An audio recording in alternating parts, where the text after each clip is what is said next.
Hello বন্ধুরা, তো দেখো এটা কি শাক। তো এটা হচ্ছে সর্ষের শাক। তো কারা কারা খাও কমেন্ট করে জানাবে। ঠিক আছে, কারা কারা খেতে পছন্দ করো। তো আমার তো ভালোই লাগে। ঠিক আছে, কালারটা দেখো পুরো সবুজ, মানে এটা চিপে লবণ দিয়ে জলটা ফেলে নিয়েছি। এই দেখো জলটা ফেলে নিয়েছি, কালারটা দেখো জলের, বুঝেছ? লবণ দিয়ে চিপলেই জল এরম বেরিয়ে যাবে, তাহলে তিতকুটি ভাবটা লাগবে না। এটা হচ্ছে সরিষার শাকটা, কালকে মাঠে গিয়েছিলাম তো একটু তুলে নিয়ে আসলাম। তো এর ভিতরে দেবো কি কি দেখো। শুধু সরিষার শাক দিলে হবে না, তার সাথে একটু বেতর শাক আছে। দেখো দেখো এর সাথে সরিষার শাক আর বেতর শাক মেশানো আছে। বেগুনও দেওয়া হবে। এই যে পেঁয়াজ আর লঙ্কা।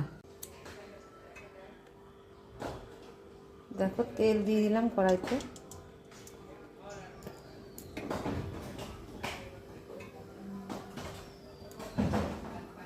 তেলটা একটু গরম হোক।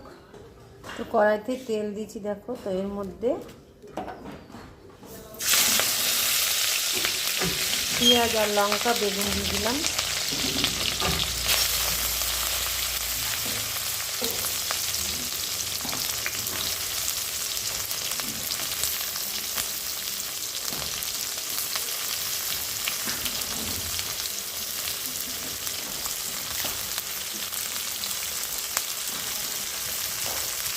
একটু হলুদ দিলাম।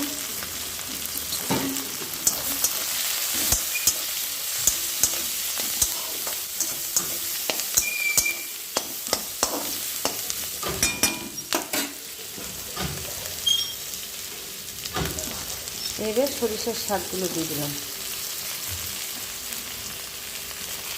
তারপরে ভেতর শাকটা দিয়ে দিলাম।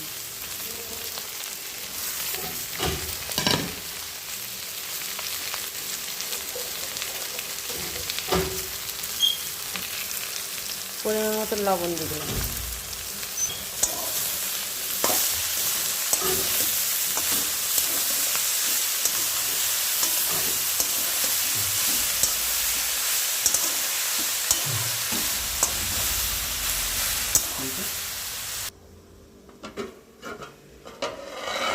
এই দেখো সর্ষের শাক।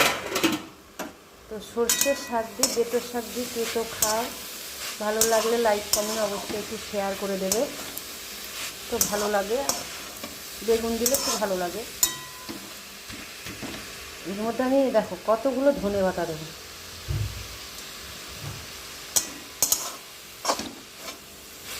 একা একা উঠবি না।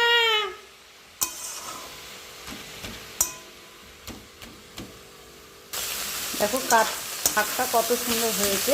দেখো সর্ষের শাক এটা। কালকে একটু মাঠে গিয়েছিলাম ঘুরতে ঘুরতে, তাই কটা সর্ষের শাক দিতে। শাক তো মাঠে হয়নি, তো নিয়ে এসেছে। দেখ কত সুন্দর শাকটা হয়ে গেল।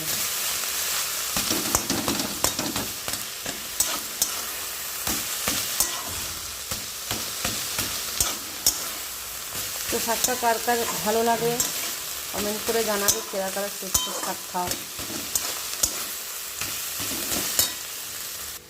তো দেখো সর্ষের শাকটা কমপ্লিট হয়ে গেল।